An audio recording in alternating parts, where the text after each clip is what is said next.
Quand j'ai vu la pièce de Catherine, c'était en 2017. Catherine l'a écrit en 2015, donc tout juste avant l'explosion du mouvement MeToo. Et en fait, quand j'ai vu sa pièce de théâtre, j'ai été vraiment happée d'abord par son humour, son intelligence et le fait qu'elle traite d'un sujet compliqué, complexe, que je me suis dit, j'ai envie en fait de... J'ai vu tout de suite un film en fait. Il y a un couple, il y a Cédric et il y a Nadine, donc interprétés par Patrick Yvon et moi-même. Donc qui forment un couple qui vient d'avoir ils viennent d'avoir un bébé de 6 mois, donc ils sont au bout du rouleau les deux. Ensuite il y a Jean-Michel, le frère de Cédric, qui est un journaliste bien pensant, qui est un peu toujours à défendre la veuve et l'orphelin. Et il y a Amy, la babysitter. Ces trois personnages vont être happés par la babysitter grâce à son pouvoir d'hypnotisme déjà. Par le fait qu'elle les hypnotise, elle va réussir à leur faire réfléchir sur leurs désirs profonds, leurs peurs, leurs contradictions. D'abord, je viens moi-même du jeu, donc c'est très très important pour moi la direction d'acteur, c'est même fondamental. Je travaille toujours en fait de la même manière et ça depuis mon premier court-métrage.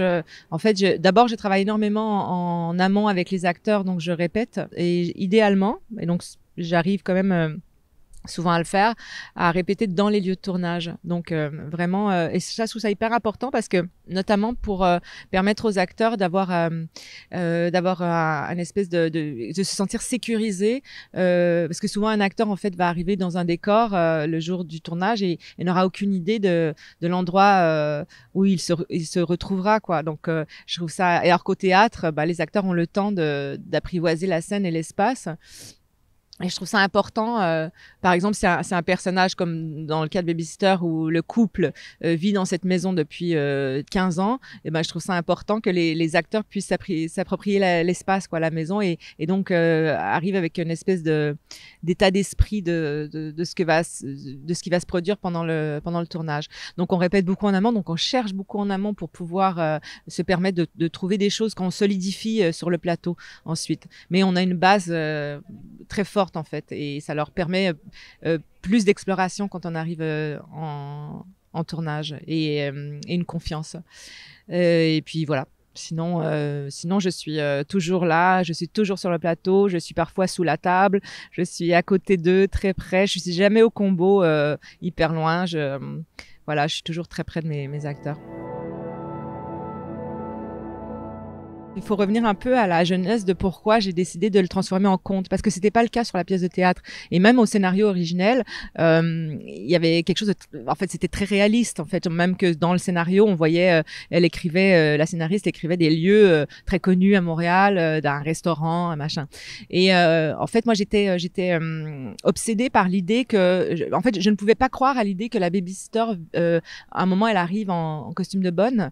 Et je me disais, si je le campe dans quelque chose de réaliste, ça m'apparaît incongru. En fait, je me suis dit, si une babysitter arrive attriquée comme ça dans une maison, les parents vont dire, change-toi. Et donc, je me suis dit, donc déjà, il y avait ça qui m'agaçait. Donc, j'ai tout de suite pensé au conte et comme elle a aussi, on fait référence évidemment à Mary Poppins pour ce personnage. Donc il y avait ça, et puis Catherine, elle l'a écrit, donc la scénariste, elle l'a écrit en postpartum. Elle me confiait qu'elle dormait très peu à ce moment-là, et quand on dort peu, en fait, notre rapport à la réalité est distorsionné. Et voilà, donc il y avait déjà ces trois trucs-là, et puis ces deux trucs-là, et je me suis dit que avec le conte, je pouvais me permettre certains excès et éclater certaines conventions. On va accepter plus facilement. Je pensais notamment au film de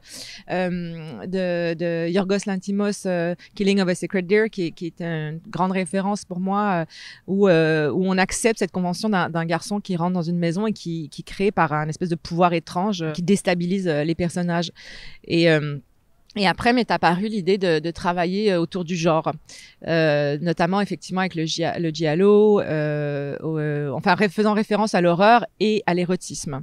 Donc et donc j'ai eu cette idée du giallo parce que cette esthétique, je la trouve d'abord formidable. Il y a le film d'Harry Kummel, Les Lèvres Rouges, qui est une référence notamment visuelle mais aussi musicale, parce que avec mon compositeur Émile Sornet, on a travaillé travaillé en référence avec la musique de François de Roubaix. Et donc, on avait toutes ces idées et aussi le genre érotique des années 70 avec ce côté très vaseline, en fait, David Hamilton. Et en fait, ce que je trouvais intéressant, c'est que d'utiliser ces codes-là, ce sont des codes qui ont malmené certainement les personnages féminins ou les ont diminués ou dégradés. Et soudainement, j'utilise donc un film qui a une parole qui traite de la domination et de l'égalité en utilisant les codes d'un genre qui dénigrait en fait cette idée. Donc voilà pourquoi tout ça est arrivé. Parce que d'abord le sang. D'abord, c'est la couleur du sang, mais c'est aussi il y avait quelque chose de merveilleux. Mais au départ, l'idée moi c'était des pavots en fait, mais il y a des gens qui disent coquelicots, bon peu importe, c'est des fleurs. Bah, l'idée en fait, c'est que ça me permettait le passage du temps.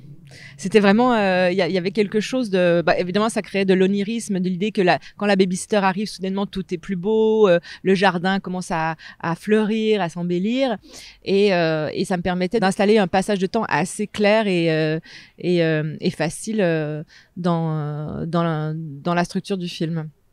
Et puis après, effectivement, ça fait référence au sang, donc le rapport à la violence, quoi, le rapport. Donc c'était tout simplement ça. Avec ma chef opératrice, José Dehaye, et Amélie, ma chef électro, on aime beaucoup l'idée de bricoler, en fait. Donc, on n'aime pas trop les VFX. Et on s'amuse beaucoup sur le plateau. Donc, il y a énormément de gadgets comme ça sur le plateau, mais qui sont vraiment de l'artisanat. C'est-à-dire que on peut mettre du scotch sur la lentille. On peut, à un moment, quand Cédric rentre dans la maison et que je suis avec la babysitter, la première fois qu'il découvre qu'on est ensemble, en fait, moi, j'étais derrière j'étais à côté de la caméra avec une soucoupe de tasse à thé, quoi, qui était transparente. Et en fait, c'est moi qui fais le mouvement à la main, quoi.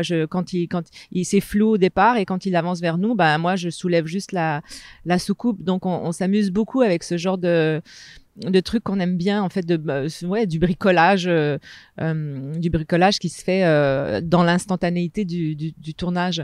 Ah oui, les chants contre chants. Donc ça, c'est mon premier assistant cam qui avait trouvé c'est un prisme, en fait. Et c'est un prisme qui s'installe devant la lentille. Et en fait, quand on bouge le prisme, en fait, on a une réflexion d'une autre partie de la pièce. Et donc, c'est simplement ça. C'est simplement qu'on installe ce prisme-là et que le personnage, notamment de Jean-Michel dans celui-là, qui est très présent dans tous les cadres, en fait, je trouvais ça intéressant, l'idée qu'il soit... qui envahissent en fait l'espace mental des autres personnages, et voilà, donc on l'installait comme ça dans chaque plan. Donc c'est fait à la main, quoi. Il y a des gens qui pensent que c'est quelque chose qu'on a fait en montage, mais en fait c'est fait sur le plateau. Ah oui, bien sûr, oui. Oui, j'ai un bon souvenir. Et en fait, j'ai un bon souvenir parce que, et ça, j'ai voulu en parler aussi, et c'est pour ça qu'à la fin, il y a toute cette image avec les jeunes filles qui patinent et qui vont vers, voilà, des babysitters. En fait, je voulais redonner un peu de justice à ce métier que je trouve malmené parce que c'est traditionnellement un métier de femme, je pense, d'abord, et qu'on pense que c'est facile de garder les enfants, de les protéger. Mais en fait, c'est une grande, grande responsabilité. C'est même une lourde responsabilité d'aider les enfants à grandir et leur apprendre des choses. Donc moi, j'ai un bon souvenir parce que en général, c'était des filles et elles me protégeaient. Elles m'ont appris à être plus forte, je crois.